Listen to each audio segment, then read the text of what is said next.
Secretary Estevez, earlier this month, Chairman McCall and I sent you a letter requesting information on the Department of Commerce's implementation of U.S. export control laws regarding Chinese exports to state sponsors of terrorism. I ask unanimous consent that a copy of the letter be entered into the hearing record.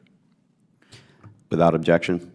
Between 2010 and 2016, Chinese company ZTE illegally exported tens of millions of dollars worth of U.S. origin equipment to Iran, clearly violating U.S. sanctions and export control laws, and I'm sure this is not the only case of illicit activity. What has BIS done to enforce compliance with enhanced controls on state sponsors of terrorism? Thank you for that question. On ZTE, of course, ZTE is under criminal penalty regarding their violation of law there. Tracking trade from China to other benign or malicious actors in the world, we can track the trade. What that is and whether there's American content in those items is harder to discern. So we have a 10% de minimis rule for stuff going to a state sponsor of terrorism.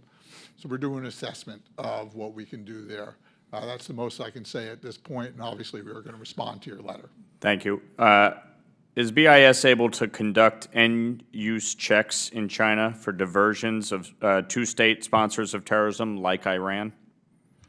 We are able to do end-use checks on our goods that go to China and how they're being used to ensure they're not being diverted from China. China exports going out are not subject to our end-use checks. However, we can ensure that if they're exporting stuff from the United States, we can start to do an assessment of how much content there is. Do you believe there's certain technologies that we should not be exporting to China? If there's technologies that we should not be exporting to China, my job is stopping those. So my view is no, but technology advances and we're always taking action appropriately. Okay, thank you.